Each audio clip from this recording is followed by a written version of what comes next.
Welcome back to ChefConf 2021.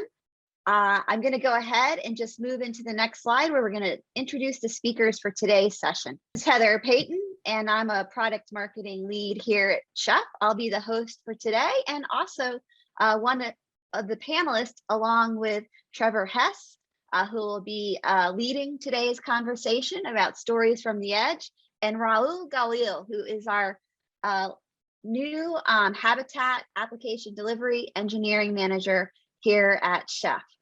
So before we jump into today's presentation, I had just a couple housekeeping items. I will be communicating and handling questions throughout ChefConf using the Chef Community Slack channel. If you haven't joined it yet, please go ahead. Trevor, Raul, and myself all are available on Slack, and we'll be watching the Slack channel throughout the event. We also are recording today's session, and it'll be available on demand post ChefConf. So with that then, I'm going to be turning things over to Trevor Hess. Hey everybody, I'm Trevor Hess. I'm a senior product manager here at Progress Chef. I've been part of Chef for about 5 years now, and I now oversee our Chef Infra, Cloud Marketplace integrations, and app delivery teams. And I'm really excited to talk to you all about Edge today. We're going to cover a few different areas as we go through the presentation while taking some feedback in from Heather and Rahul. So we're going to talk about what is edge computing and why is it important now, and how it's getting more important as we continue on in our industry. We're going to talk about what DevOps in the edge looks like. We're going to talk about how we can help you with our offerings tackle the opportunities and challenges in the edge market. And then we're going to actually show some real world use cases from some of our existing customers. But first, let's talk about what that opportunity looks like. So if we look from some of the industry perspective, we're seeing that they're predicting that by 2023, over half of new enterprise IT infrastructure will be deployed at the edge rather than in corporate data centers. That's up from less than 10% today. And we're seeing that probably by 2024, that number of apps that are at the edge will increase by 800%. That is massive. But what is the edge? What is edge computing? Well, most of us at this point are familiar with the cloud. The cloud is that other person's computer that we borrow to do all of our things so that we don't have to have a data center anymore, right? Jokes aside, the cloud is our centralized data center, or it's our actual cloud provider if we're using one. We also get the concept of a fog layer in this edge world. So that is, if you're looking at like a warehouse or a branch or a store, restaurant, that's that network or server set that exists inside of that allows those locations to connect back to those cloud or data center areas.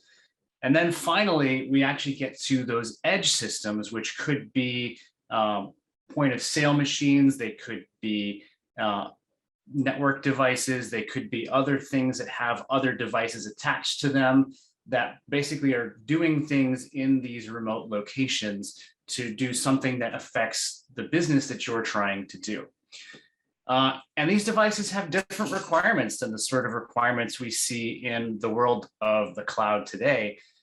These things have potentially low connectivity if it is a remote location, if it is, for example, a bike rack somewhere that is managing one of those bike exchanges, that may have moments where it has low connectivity and can only check in from time to time. It may have to connect to other devices to manage those devices as well, and need to be sure that that system is running and operating so that those child devices can still continue to operate and work as expected. And they're resource and network constrained because that bandwidth might not always be as great as it is when you have an amazing connection at a data center. So we have to think about how we operate in this world. So there are two major concerns that we have when we look at this. One is, how do we actually manage the equipment and the device itself and the software that runs on it? And then, of course, the concern that everyone has for everything now, because we're seeing all these major attacks and breaches, almost every week now is security. How do you ensure that those devices and those edge machines that you have in your locations are safe and secure? Not only that, but again, if we come back to that idea of the lower connectivity, you have to make sure that as those systems are deployed out at scale, that each one is updated the way that you expect it to be, or that it has actually able to connect back to whatever it needs to do. Many places today still have individual field teams that go out to locations, again, whether that's a warehouse or a restaurant or what have you, to go actually physically update the software in those places, because there's not an easy way for them to manage all of those edge devices safely, securely, and at scale.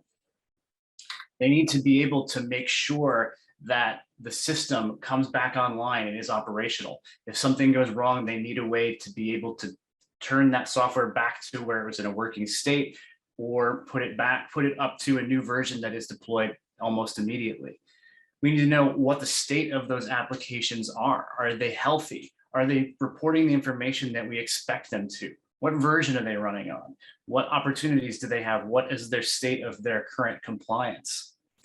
There's lots of these concerns we have to think about and make sure are rolled out well when we are dealing with the situation where the scale can be thousands of devices, right? If you think about all of these different satellite locations, you could have hundreds of satellite locations, with each one having tens to hundreds of edge devices that add up to thousands of these devices.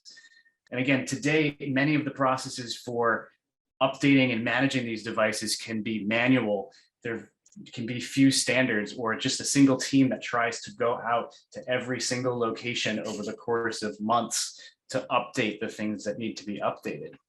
And this results in a lot of things that are really hard to manage. How do you replicate a store system or a warehouse system without just building a model of a store itself to test and manage? You wind up with all of these different snowflakes that you need to manage. And you wind up spending a lot of time fixing these production failures when you have to go to every location and make sure that each one is up to date and running the right pieces. And when you have to go to the physical boxes to go manage these things, it can be very hard to manage the compliance and security updates that you need for these systems. Things can fail for unknown reasons, and you have to send a tech out to manage them. And there's no way to get an at-a-glance view of what these systems look like and their state in real time. Many of you are familiar with us as Chef, as some experts in the space of DevOps, bringing that policy as code model where we see these opportunities to deliver software quickly, safely, and at scale. And those practices, those principles are really key for maintaining and achieving high performance on the edge. And this is where I'm going to pass things over to Heather, who's going to talk a little bit about an article that she actually wrote recently and on the why these things are important and what we need to manage. Thanks, Trevor. Great overview, and thank you for lifting the fog for me on what edge computing is and what some of the challenges our clients are facing in their edge computing environments.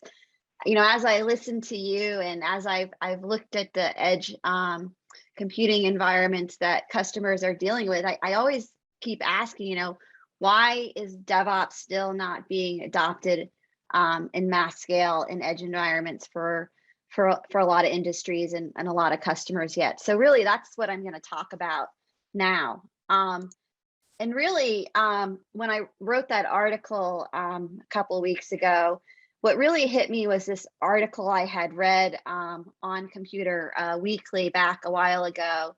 And I read this article and I really took away that when it comes to managing edge, it's not really a DevOps approach that's needed, but an ops dev approach. And why do I say that? It's because edge really totally changes the dynamics around configuration and testing of an application. You're dealing with relatively simple devices on the edge, single purpose devices. All of the complexity is built into the app. The apps need to be self-sufficient. They need to be able to run on a variety of different hardware standards. They need to be able to run in a variety of different conditions. Much of the ops is actually built into the app. The configuration, the networking protocols, storage protocols, data protocols. In addition, many edge apps also need to be deployed across other environments and data centers still. So this creates a complex and massive matrix of code bases, pipelines, deployment processes, and operational practices. Really, success on the edge means apps are not only architected to be functionally complete, but also operationally efficient at scale.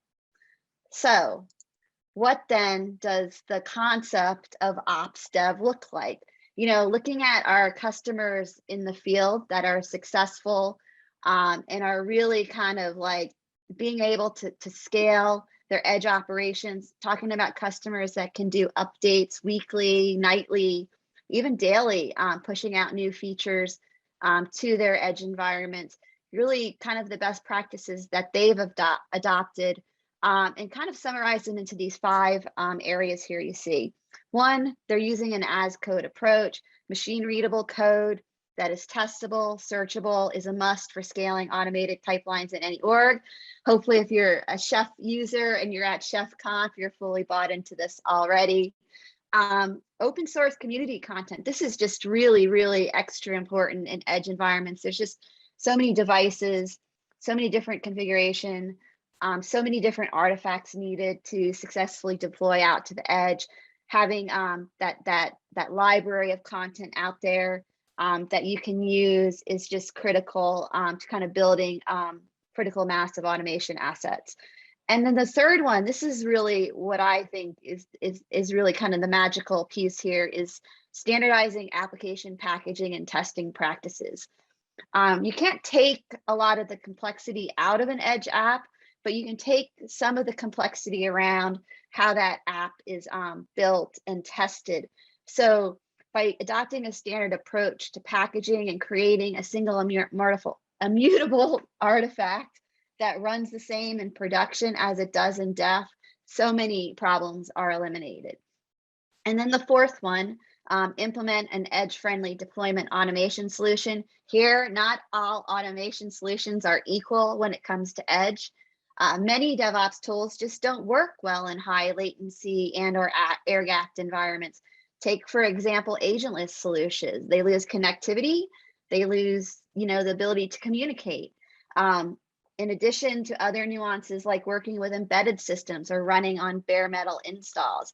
And then the last one, which Trevor talked a lot about, I love that picture with the trees, the story about if a tree falls in the forest, does anyone know if they didn't hear it? Same thing with your edge devices, right? The ability to validate in real time is just so important. There's no doubt in that environment with that many different systems, and at that scale, failures are going to happen. Really, how quick you're able to identify them and deal with them is what is critical. And with that, I'll turn things back over to Trevor, who's going to talk about how Chef helps clients on the edge. Thanks, Heather. Yeah. So now, as Heather mentioned, we're going to talk about how we can help you tackle these challenges on the edge. So as always, our code has all our pattern and process that we've always taken to approach solving infrastructure operations and development problems is to take an as code approach. It gives you things that are testable, scalable, and consistent that you can bring to your fleet to make sure that everything is safe and secure. We keep the majority of our code open source. We have excellent community support. We give folks the ability to create standard packages so that you can have a single artifact that can be deployed to your systems to manage those applications and deployments.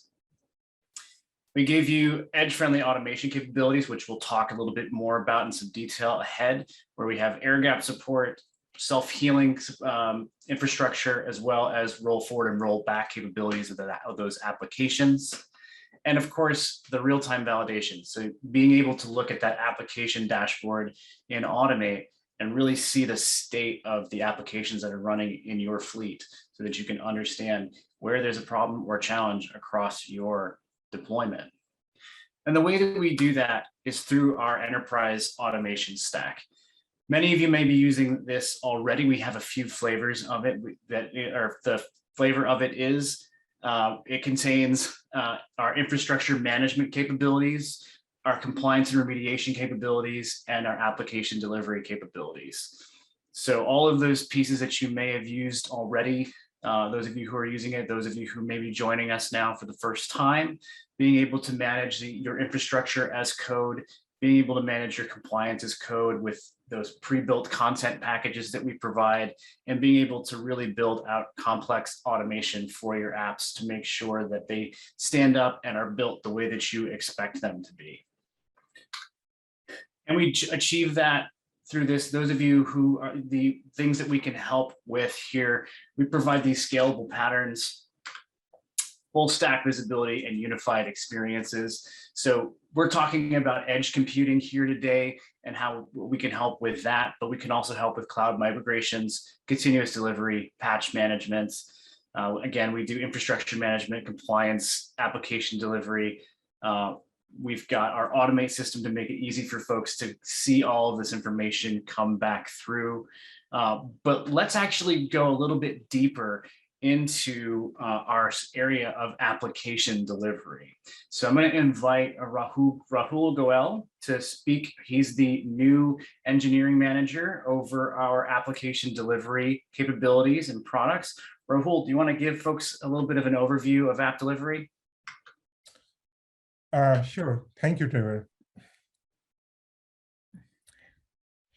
So this is Rahul here. I'm the engineering manager for the app delivery team.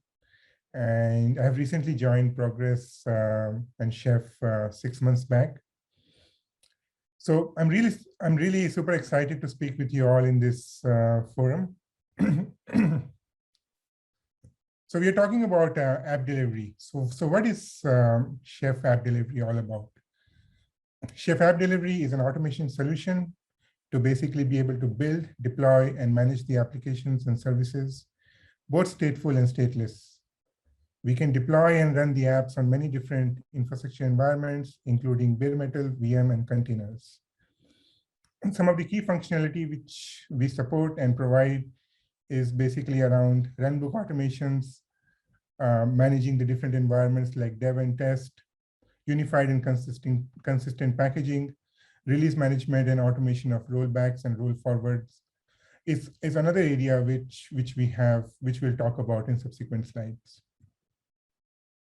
So what does app delivery framework look like, right? So I think app delivery framework consists of products, and we're going to talk about some of those products here. The first product which we have is the developer workspace. It is also known as Habitat Studio. It is a developer-friendly workspace where packages can be built and tested in a clean room environment. The next product which we have is around package management. Chef Habitat Builder is the product which we are talking about here, and it can be consumed either as a cloud-based or on-premise solution. Basically, plan files are stored in the Chef Habitat Builder, and they can be viewed and accessed. The next product which we are talking about is Habitat Supervisor, which is a runtime agent. The supervisor is more like a process manager with advanced runtime management capabilities. Finally, we have app dashboards in Automate, which provide visibility and validation capabilities. Essentially, the supervisor reports the health of the application to the app dashboard. So how does all of it work? The process of automating applications with Chef App can be roughly divided into 3 phases: define, package, and deliver. During definition phase, we go about declaring a manifest, which is essentially how the application should be packaged, delivered, and managed. Once we have defined it, we can build and package it. Once we have created the package, basically we create an artifact, which is also known as a hard file. Hard file can be exported to run in variety of runtimes, basically with zero refactoring or rewriting. Finally, applications are delivered and managed by Habitat Supervisor. This agent can run on bare metal in virtualized environments, containers, or in cloud platform. The supervisor is also used during the packaging process to ensure that the artifacts which we deploy and run are basically created in the same way and tested inside a clean room environment.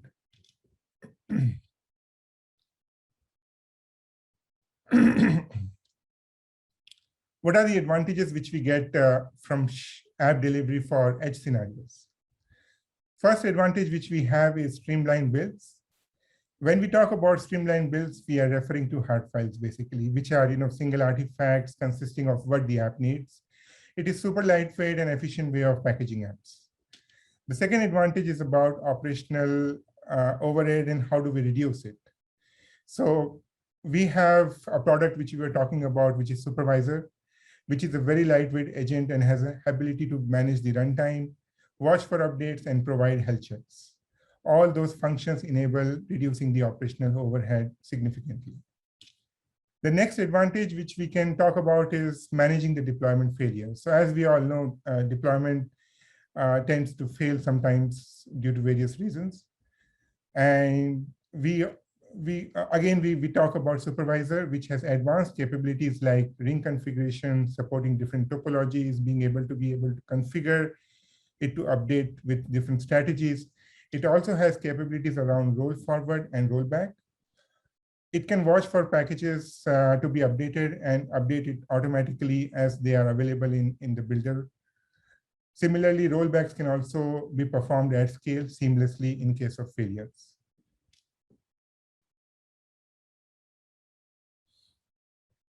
Okay, so now we have spoken about what app delivery is all about, right? And what are the different products and their capabilities. I think we want to take a little bit of a deeper dive and understand how do we define the package and how does it help to create the streamlined builds, right? So essentially, when we're talking about definition of a package or a hard file, we're talking about a plan. Plan.sh is what we authored during our development phase. And here's an example of a plan file, which is a definition for an app consisting of multiple sections, metadata, dependencies, runtime binds, and callbacks. As we can see in the example, there's really a cool thing that we have defined Tomcat as one of the dependencies. That means that we don't have any prerequisite to basically install Tomcat. Rather than that, Tomcat basically gets packaged and deployed as part of the same hard file. We also have ability to basically override the default behavior of Chef Habitat in each of the different build phases through build phase callback methods, which are also highlighted in this slide.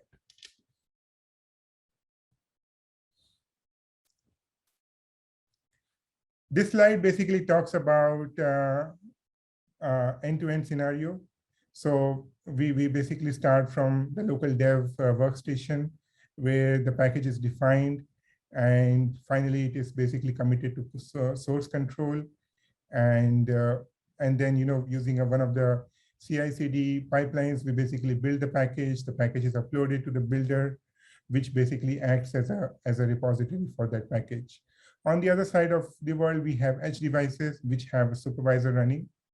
The supervisor has an ability to watch for different package updates through different channels and picks up the changes and deploys it on different edge devices. Finally, supervisor reports the health status to the app dashboard in Automate.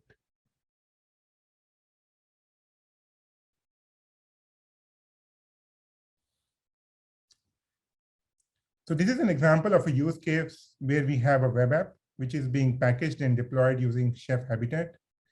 It is being managed by a supervisor, and we have an instance of builder, which is having a definition of a channel named RB_prod, and this channel can be watched for updates.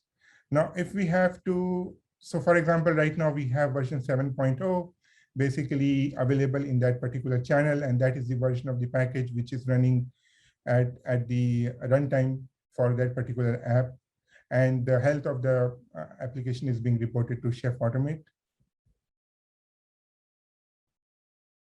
So now, basically, if we have to promote a new version 8.0, we do that using a command that basically brings that package into a particular channel named RB_prod. And once that particular version is available, supervisor has an ability to basically watch for the update. As soon as the package is available, supervisor is able to download the package and basically deploy it in the runtime. If a rollback is needed, as we are seeing in this slide, for example, due to some runtime failures, we want to roll back the 8.0 version. We demote that version, and basically, again, supervisor automatically picks up the previous version to complete the rollback.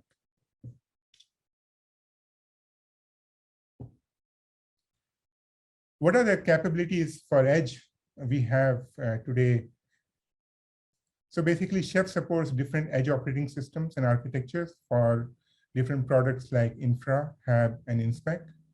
We also have capabilities in app delivery around automation for with basically Chef Habitat. We also have capabilities around compliance with Chef Inspect to define and continuously test and enforce security and compliance standards. Finally, we have capabilities around infrastructure management with Infra Client. Thank you, everyone. With that, I will pass it back to Trevor to talk about real-world use case scenarios. Thanks, Rahul. All right, so as Rahul mentioned, now we're going to talk about some real-world use cases from some of our greatest customers who loved to do these things with Habitat and with the enterprise automation stack. So one customer that you've probably all heard of, actually, I think you'll have heard of all of the customers we're going to talk about today, Walmart. Walmart has an application that runs some of the cameras in their stores. It leverages some open source technology to do some image processing. And that software can get very cumbersome. It has lots of configuration points. It can be challenging to customize and challenging to update and deploy out. So Walmart used Habitat to package that application and make it easier than ever for their teams to package that software, make those updates, and give the monitoring and control that they need to know that the software they're deploying is running the way that they expect it to, with the configurations that they expect as well, which has let their developers focus much more on solving the problems that they have and not the platform that they're using. Another one of our customers is Panera Bread. So Panera is probably the largest scale deployment of Habitat. They are currently managing about 12,000 machines with Chef Infra, running over 58,000 Habitat application instances. They average about 28,000 builds per month. So if you're going into a Panera store, the systems inside of that store are running Habitat to run the software that they need to manage the store and get your orders and everything through that you need. Again, this is one of those scenarios where the teams needed to go to locations to go and deploy the software that they needed, and it could take up to a month to get all of the software updates out that were needed. And now they can do that in a day and monitor those deployments as they roll out from dev to pre-prod to production. And those DevOps teams, as they're doing those rollouts, are no longer needing to work nights and weekends to get that done. And again, they can then see, once those changes have been made inside of Automate, what the rollout looks like and what the health is of those deployments. And finally, if you'd like to go deeper on a topic around Edge, Heather's actually going to be talking with Tesco later about how they use Chef Infra to help with their Edge scenarios in their stores. So that should be a really great topic. I'm looking forward to seeing what Heather and the Tesco team talk about. And with that, thank you so much.